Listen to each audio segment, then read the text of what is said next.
جیسی، دادا اور دل دادا، انشے سیریل، 53واں انشا، شارق علی۔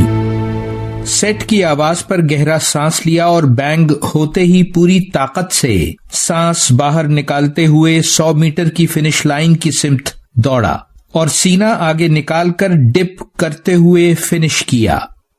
پریکٹس رن کے دوران بتائی ہوئی ٹپس پر عمل کیا تو یانی آپا نے تھمز اپ کر کے شاباش دی۔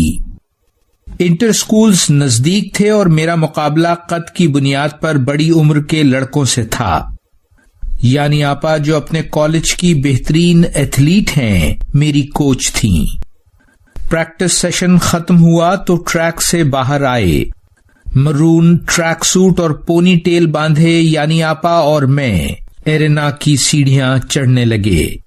بولیں، بڑی عمر کے لڑکوں سے مقابلے کے امتیازی سلوک کا خیال آئے تو جیسی اوونز کی کہانی یاد رکھنا ممدو، وہی نا جس نے ہٹلر کا غرور خاک میں ملایا تھا؟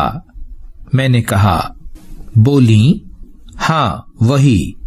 1913 میں الاباما میں پیدا ہونے والا سیاہ فام جیسی ایک لیجنڈ ہے، شاید انسانی تاریخ پر سب سے گہرا اثر ڈالنے والا ایتھلیٹ۔ بچپن سے برق رفتار جیسی نے 100 میٹر 9.4 سیکنڈ میں بھاگ کر دنیا کو حیرت زدہ کر دیا تھا۔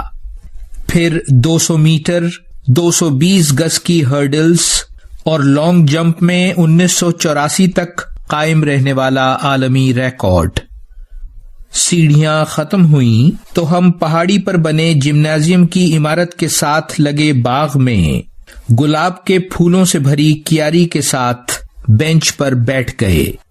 یانی آپا نے بات جاری رکھی۔ ان دنوں امریکہ میں نسلی امتیاز عروج پر تھا۔ ایتھلیٹک سٹار ہونے کے باوجود اسے گورے ہاسٹل میں قیام کی اجازت نہ تھی۔ کھانا صرف سیاہ فام ریستورانوں میں اور اسکالرشپ کے حق سے بھی محروم۔ شام سنہری ہو چلی تھی اور ہماری بینچ سے دور تک دکھائی دیتا منظر قابل دید تھا۔ سفید لائنوں والا سرخ بیضوی ٹریک چوکور سبز میدان کو گھیرے ہوئے تھا۔ پیچھے دیوار کے ساتھ لگے پام کے درختوں کی قطار تھی۔ دائیں طرف سنگ سرخ سے بنے یونیورسٹی کے بلڈنگ بلاکس اور سامنے کئی سمتوں سے آتی سڑکوں کا ملتا تقسیم ہوتا پھر گلے ملتا فلائی اوور۔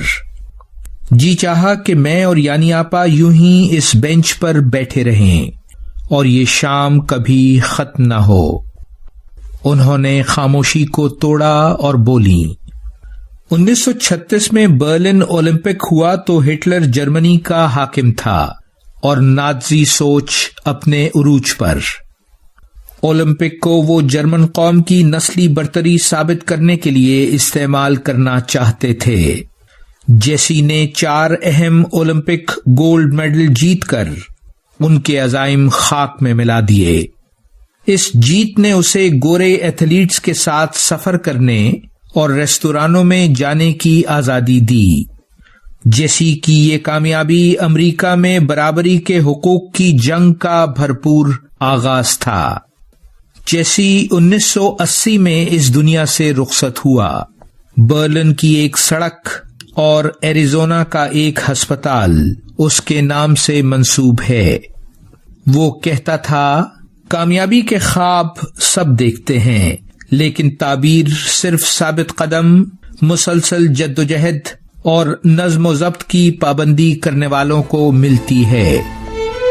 جاری ہے ویلیو ورسٹی، شارق علی۔